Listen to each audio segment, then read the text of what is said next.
ZP निवडणुकांचा निकाल लागून 4-5 दिवस उलटले, पण साताऱ्यातलं वातावरण अजून टाईटच दिसतंय.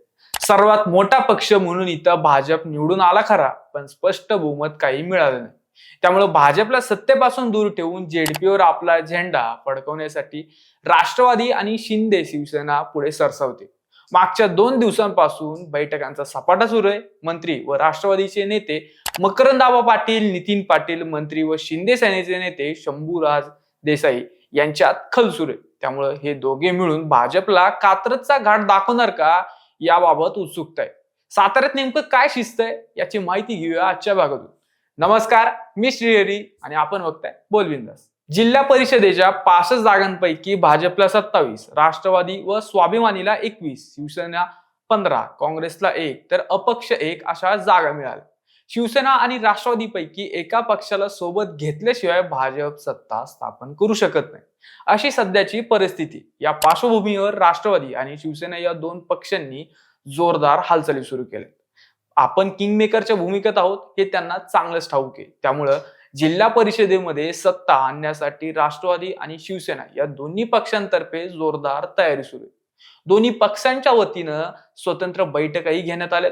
राष्ट्रवादीने गुरुवारी रात्री मकरंद पाटील, नितीन पाटील यांच्या उपस्थितीत पंचायत समितीच्या नवीन सदस्यांची बैठक झाली, तर शिवसेनेतर्फे शुक्रवारी पालकमंत्री शंभूराज देसाई यांच्या अध्यक्षतेखाली नवीन सदस्यांची बैठक झाली. त्यात त्यांना पुढील वाटचालीसाठी मार्गदर्शन करण्यात आलं. यावेळी देसाई यांना शिवसेनेच्या व्हीपचे अधिकार देण्यात आल्याचं समजतं.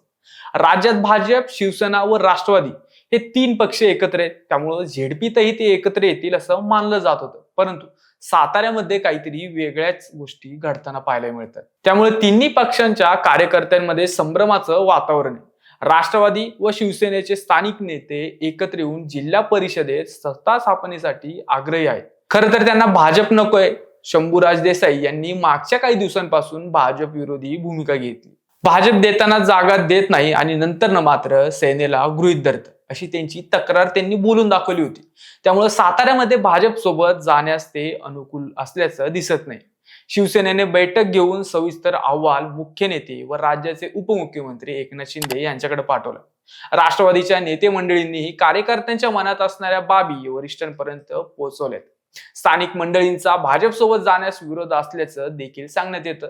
त्यामुळे कार्यकर्त्यांचा रेटा लक्षात घेऊन वरिष्ठ पातळीवर जिल्हा परिषदेतील सत्ता स्थापनेचा निर्णय होतो की तिन्ही पक्षांनी एकत्र येण्याचा निर्णय होतो, याबाबत तर्कवितर्क लढवले जातात. मागच्या काही दिवसांमध्ये शिंदे सेना आणि भाजप मधले संबंध चांगलेच बिघडलेत.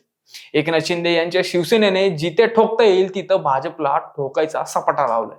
अजितदादा पवार यांच्या निधनानंतर शिंदे सेना अधिकच आक्रमक झालेली दिसते. त्यामुळे साताऱ्यातही राष्ट्रवादीला सोबत घेऊन भाजपचा काटा काढला जाऊ शकतो. भाजप पश्चिम महाराष्ट्र संघटन मंत्री मकरंद देशपांडे, खासदार उदयनराजे भोसले, नामदार शिवेंद्रराजे भोसले, जयकुमार गोरे, जिल्हाध्यक्ष आमदार डॉक्टर अतुल भोसले, आमदार मनोजदादा घोरपडे, प्रदेश उपाध्यक्ष विक्रम पावसकर, जिल्हा निवडणूक प्रमुख धैर्यशील कदम यांनी साताऱ्यात सत्ता स्थापनेसाठी प्रयत्न चालवले आहेत.